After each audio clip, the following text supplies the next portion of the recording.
You don't control your environment. It starts with me. When I was 45 years old, I'm going to control my environment. I'm going to take every penny. I have all the energy. I have all the resources. I have, and I'm going to improve me. If I got to go broke in the process because I'm already broke, look, if you're not fulfilled to your, if you're not reaching your full potential every day, you're broke right now. If you find your passion, you're gonna have this tremendous energy of sustainable energy.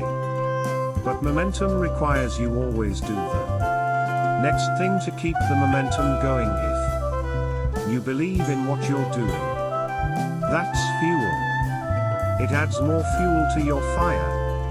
You gotta keep going, you got to keep pushing through, you got to keep persevering, because at the end of the day, when you do, and you do more, you will be amazed at how the universe conspires to help you get to the place that you wanted to get to. So believe in you, block out the shade, and let your sunshine on through, cause it's on you to be you.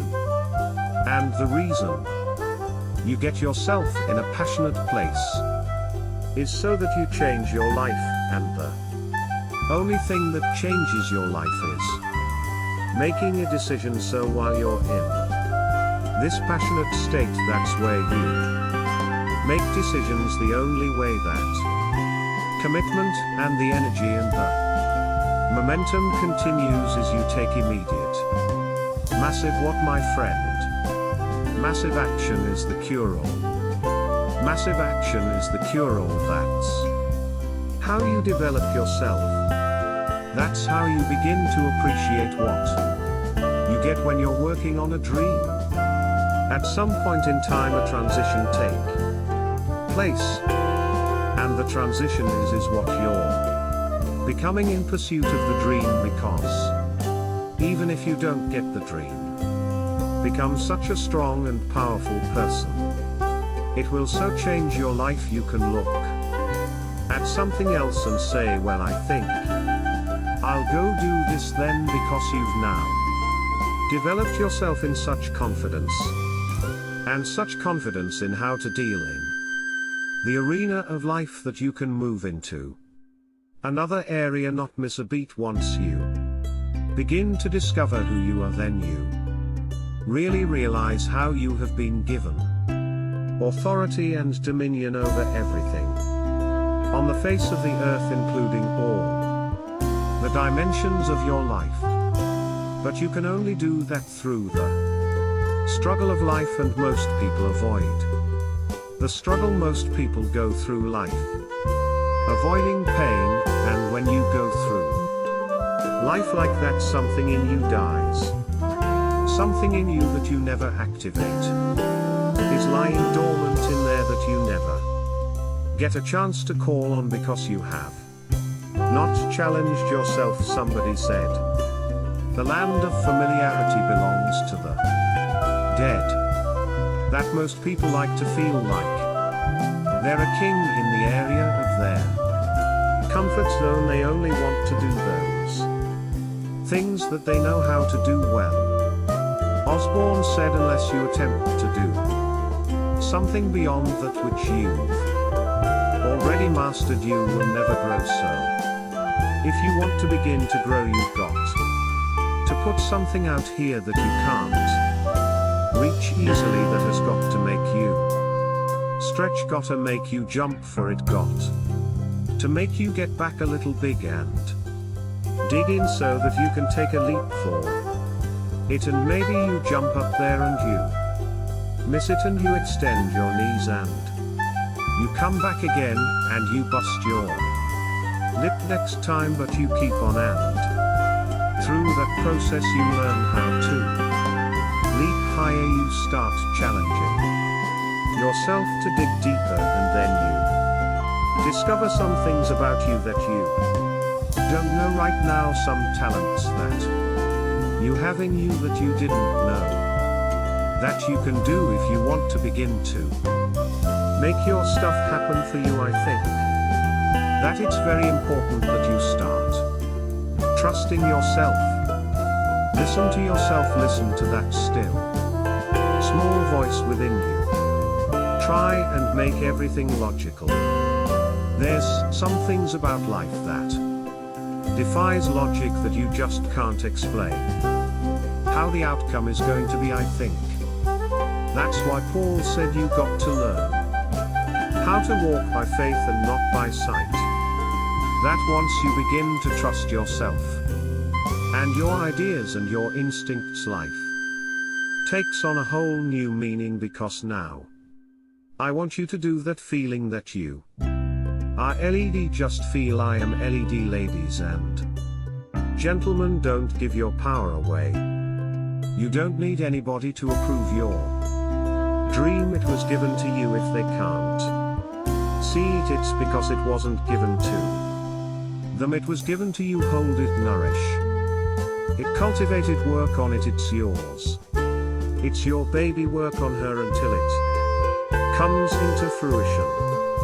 I gave away my power and I said I'm not going to do that no more. Here's something else for those who make it today. Do what you know is right. Treat people like you want to be treated. Don't try and take any shortcuts. Don't try and cheat. Pay your dues up front. I believe, ladies and gentlemen, what goes around comes around. You can pay now or you will pay double later. Take action. Not hasty if it isn't required, but don't lose much time. Here's the time to act. When the idea is hot and the emotion is strong, that's the time to act. You say, Mr. Ron, I'd like to have a library like yours. See if you feel strong about that. What you got to do is get the first book, and then get the second book, before the feeling passes and before the idea gets dim. Action pronto, action, immediate action as soon as possible. Because if you don't, here's what happens. We call it the law of diminishing intent. We intend to when the idea strikes us. We intend to when the emotion is high. But now if you don't translate that into action fairly soon, now the intent starts to diminish, diminish, diminish, and a month from now it's cold. Year from now can't be found. So act, set up a discipline when the emotions are high and the idea is strong and clear and powerful. Is the time to set up the discipline. Somebody talks about good health and you're stirred, says, right, I need to get a book on nutrition. Get the book before the idea passes and before the emotion gets cold. Go for the book. Start the library. Start the process. Fall on the floor. Do some push-ups. Action. Got to take action. Otherwise the wisdom is wasted. Otherwise the emotion soon passes unless you put it into a disciplined activity. Capture it. Disciplines is called how to capture the emotion and how to capture the wisdom and translate it into equity. Disciplines. Now here's what's important about disciplines. All disciplines affect each other. In fact, here's a good philosophical phrase: everything affects everything else. Nothing stands alone. Don't be naive and saying, well, this doesn't matter. I'm telling you everything matters. There are some things that matter more than others, but there isn't anything that doesn't matter. Key to take home: every letdown affects the rest of your performance. Every letdown affects the rest. As part of the educational process on personal development, if you don't take the walk around the block, you probably won't do the apple a day.